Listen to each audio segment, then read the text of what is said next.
안녕하세요. 박영준입니다.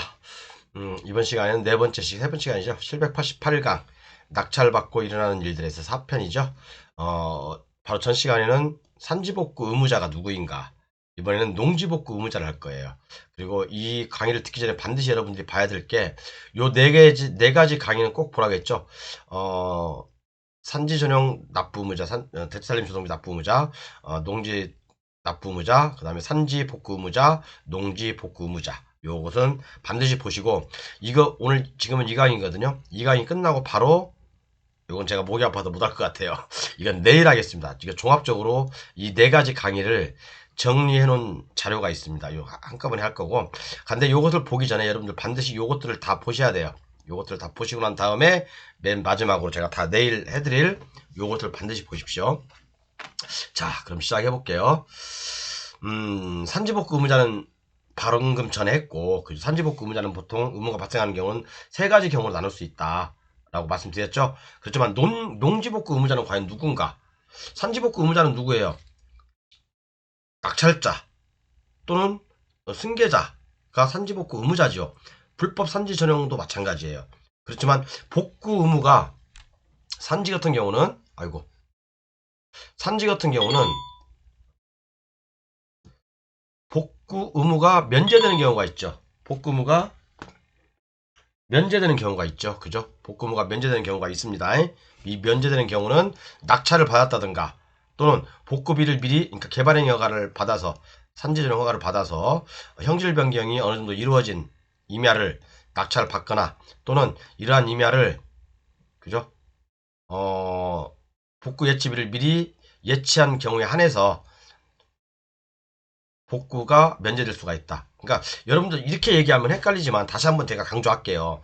산지 전용 허가를 받아서 산지 전용 허가가 취소가 되면 산지 전용 복구를 해야 되잖아요. 원상 복구를 해야 되잖아요. 그죠? 원상 복구를 해서 다시 새로운 산지 전용 허가를 받아야 되는데, 그죠? 이, 이 상태에서 산지 전용 허가를 받아서, 그죠? 아니면 이 상태에서 경매로 낙찰을 받았다면 산을 다 해비쳐 놓은 거 아니에요. 그죠? 까놓은 거 아니에요, 산을. 그러면 이 산지를 복구하지 않고, 이걸 복구하지 않고 내가 새로운 산지를 이 임야에다가, 이 형질 변경된 임야에다가 그대로 넣을 수 있냐, 그 얘기를 하고 있었던 거죠, 전 시간에는. 그러니까 요거 여러분들 이 흐름들을 알아야지 산지복구 의무가 면제가 뭐지 그걸 알아요. 그죠? 이걸 모르면 맨날 읽어봤자 여러분들은 아무 의미가 없는 게, 그러니까 뭔 소리 하는 건지, 내가 왜 임야를 낙찰 받는지도 모르고 그런 상황이 벌어져요. 그죠? 자, 필요하신 분 저번 시간 보고, 이번엔 788강 농지복구 의무자. 자, 국토계획법에 국토계획법에서는, 그죠? 개발행 허가를 받지 아니하고 개발행위를 하거나 허가 내용과 다르게 개발행위를 하는 자에게 그 토지의 원상회복 의무를 부여하죠. 그죠? 국토계획법에서는. 그죠? 잠시만요. 자, 그리고 그 행위를 한 자, 해당 농지의 소유자, 점유자 또는 관리자에게 그 기간을 정하여 원상회복을 명할 수 있다라고 되어 있습니다. 농지법에는. 그렇죠? 자, 그러면 관계 법률을 먼저 한번 볼게요. 자, 농지법을 볼게요. 농지법에 보면 제42조에 원상회복 등이 있어요. 자, 그러면 원상회복은 누가 해야 되냐? 그 행위를 한 자. 그죠? 그 행위를 한 자. 산지법에서는 허가를 받거나 신고를 한 자가 원상회복 의무자예요. 그렇지만 농지법에서도 마찬가지로 그 행위를 한 자 또는 해당 농지의 소유자, 점유자, 관리자에게 원상회복을 명할 수 있다라고 되어 있습니다. 그죠? 이렇게 명할 수 있다고 되어 있어요. 뭐 다 아시죠, 이거든요. 그죠? 그리고 국토계획법도 한번 봐야 돼요, 여러분. 국토계획법에서는, 그죠? 뭐라고 되어 있냐면, 개발행위를 하거나 허가 내용과 다르게 개발행위를 하는 자에게는, 그죠? 개발행위를 받지 아니하고 개발행위를 하거나, 그죠? 이거죠, 이거. 요거. 개발행위를 허가를 받지 아니하고 개발행위를 하거나 허가 내용과 다르게 개발행위를 하는 자에게 그 토지의 원상회복을 명할 수 있다라고 되어 있습니다. 그렇죠. 그리고 또 국토계획법 요게 33조에 보면 법률 등 위반자에 대한 처분에서 56조에 따른 56조가 바로 위에 거죠. 56조에 따른 개발행위가 또는 변경허가를 받지 아니하고 개발행위를 한 자, 개발행위를 한 자에게 그러니까 무단으로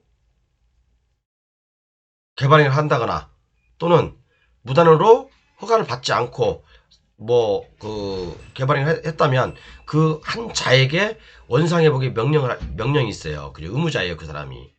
그죠? 자, 그리고 법제처 유권에서 한번 볼게요. 지금 이제 농지 시간이니까.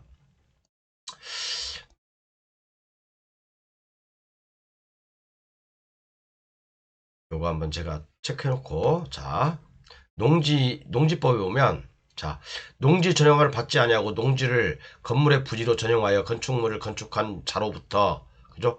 해당 건축물 및 부지를 양수한 양수인에게 농지법 42조의 1항에 따른 원상회복을 할 수 있는지, 여러분 할 수 있을 것 같아, 없을 것 같아? 제가 뭐라고 했어요, 농지법에서는?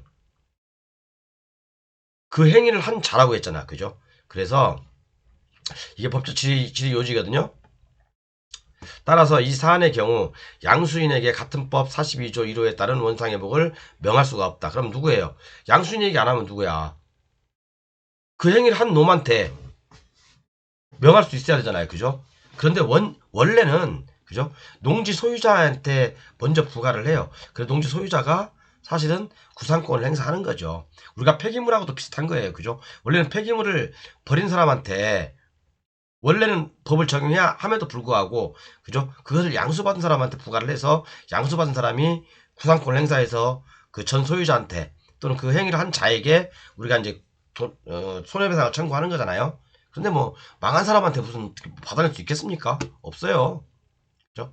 자, 여기 보면 한번 처음부터 볼게요. 자, 42조 1항 2호에서 같은 법 34조 1항에 따른 농지 전용 허가를 받지 아니하고 농지를 전용한 경우에 해당하면 농지 전용 허가를 받았다면 뭡니까? 양수인이 한 거예요. 그죠? 이게 여러분들 이게 농지 전용을 받지 아니하고 그죠? 농지 전용을 받지 아니하고 농지를 전용한 경우에 해당한다면 그 행위를 한 자에게 원상회복을 명할 수 있어야 되죠. 그죠? 그렇지만 여기 법령의 문헌 자체가 비교적 명확한 개념으로 구성되어 있다면 원칙적으로 더 이상 다른 해석 방법을 활용할 필요가 없거나 제한될 수밖에 없다고 할 것인데 농지법 42조 1항에서는 그 행위를 한 자에게 원상회복을 명할 수 있다고 규정하고 있고 농지 전용 허가를 동지행위를 하지 않은 양수인은 그 행위를 한 자가 아니므로 같은 항에 따른 원상회복을 명할 수 있는 자가 아님을 문헌상 분명하다. 그래서 따라서 이 사안의 경우 양수인에게 같은 법 42조 1호에 따른 원상회복을 명할 수가 없습니다. 라고 돼 있죠. 그죠? 여기서 핵심은 뭐예요? 농지 전용 허가를 받지 않고 농지를 건축물의 부지로 전용. 요게 핵심 키워드죠. 만약에 농지 전용 허가를 받았다면 자, 어떤 농지가 있어. 농지가 있어. 근데 농지 전용 허가를 받지 않고 이것을 낙찰받았던가 경매로 낙찰받았다든가 아니면 매매로 양수를 했다든가 하면 누가 원상회복을 해야 되죠? 이 사람이 해야 되죠. 그죠? 그런데 만약에 이게 정상적인 농지 전용 허가를 받고 경매가 나왔어. 그럼 당연히 낙찰자가 권리 의무를 승계하므로 그죠? 당연히 낙찰자가 원상회복을 해야 되는 게 맞죠. 그렇죠? 아닌가요? 자, 이해가 가셨죠? 간단하죠? 너무 어려운 거 아니죠? 그래서 국토계획법 받고 그 다음에 법제처 유권해석을 받고요. 그 다음에 하나 더 볼게.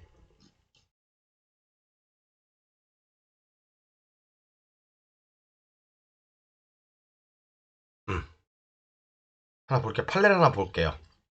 판례 대법원 판례거든요.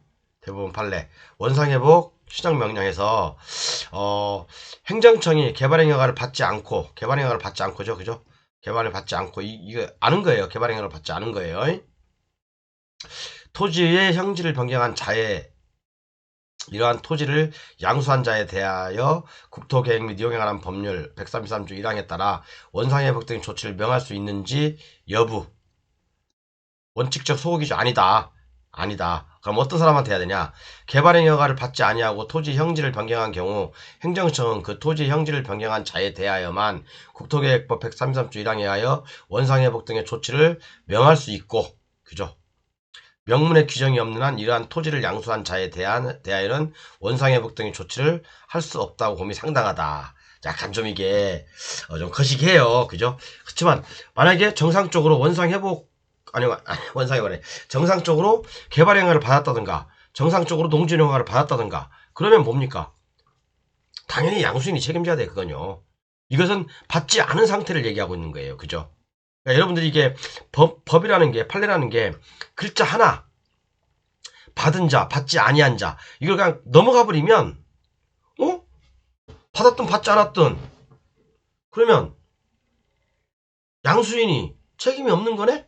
라고 생각할 수 있어요. 그렇지만 받은 자 받지 않은 자하고 구분을 정확히 읽어줘야 돼요. 그죠? 받지 아니하고 이건 받지 아니하고예요. 그죠? 받지 아니하고 여기다가 강조. 여기도 마찬가지예요. 농지법도 잘 읽어보세요. 여러분들 이게 대충 읽잖아요. 이거요. 농지법 대충 읽잖아요. 자, 그 행위를 한 자, 그죠? 농지사무장과 시장군수구청 시청장은 다음 각호의 어느 하나에 해당하면 그 행위를 한 자, 해당 농지 소유자, 점유자, 관리자에게 정하여 원상회복을 명할 수 있다. 했는데 그냥 자 그러면 농지 일시사용을 받지 아니하고 그러니까 일시사용을 허가를 받지 않고 아니면 또 대충 읽으면 뭔 말인지 잘 몰라요. 그러니까 했냐 안 했냐의 그 구분이 지어줘야 되는데 그 구분을 안 지을 경우에는 굉장히 나중에 여러분 공부하는데 헷갈린다 이거예요. 그래서 그거 꼭 아셔야 되고 그 다음에 대법원 판례 하나 읽어볼게요. 대법원 이게 중요한 판례거든요. 2007년 국토계획법은 직접 개발행위를 한 자 외에 위반행위에 이용된 토지의 소유자 등에 대하여 조치 명령을 할 수 있는 명문의 규정을 두고 있지 않으므로 그죠? 농지법도 같죠? 농지법도 국토계획법이나 농지법도 같아요. 무단 성토가 이루어진 이후에 소유권을 취득한 원고에 대하여 원상회복을 복구를 명할 수 없다. 그죠? 그러니까 예를 들어서 우리가 농지전용 허가 또는 개발행 허가가 되어 있지 않은 이런 농지나 토지를 낙찰을 받았을 때 이 원상회복을 누가 해야 되냐 이거지. 원상회복을 낙찰자가 아니다 이거예요. 이 양수자가 아니란 얘기야. 그죠? 무단으로 그러니까 허가를 받지 않고 개발행위하거나 농지전용 허가가 이루어진 경우 근데 만약에 농지전용 허가나 개발행위가 이루어졌다면 당연히 이것은 낙찰자한테 승계가 되므로 변경이 되죠. 낙찰자한테 당연히 이것은 낙찰자가 원상회복을 의무가 있어요. 그렇지만 무단으로 개발행위도 받지 않고 농지전용 허가도 받지 않았다. 이것을 낙찰자가 경매로 낙찰받았어. 그러면 행정청에서는 나한테 이행강제금 때리고 그죠? 뭐 할 거 아닙니까? 행정 대집행도 하겠다고 겁도 주고 그죠? 안 그래요?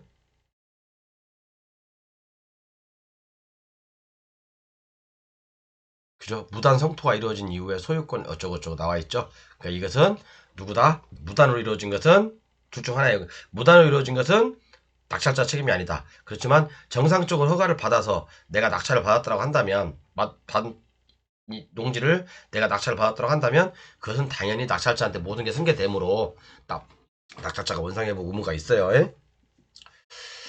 자, 그 다음에 국토이용에 관한 법률 여기도 마찬가지예요. 그죠? 한번 읽어볼게요. 제133조 1호 54조 규정과 똑같은 내용이에요. 이러한 건축물을 양수한 자에 대하여 이를 할 수 없다. 그죠? 다시 한번 읽어볼까요? 지구단위 계획이 적합하지 않은 건축물을 건축하거나 용도를 변경한 경우 행정청은 그 건축물을 건축한 자나 용도 변경한 자에 대해서만 그죠? 133조에 대하여 처분이 원상회복 등의 조치를 명할 수 있고 명문의 규정이 없는 한 이러한 건축물을 양수한 자에 대하여는 일을 할 수 없다라고 할 것이다.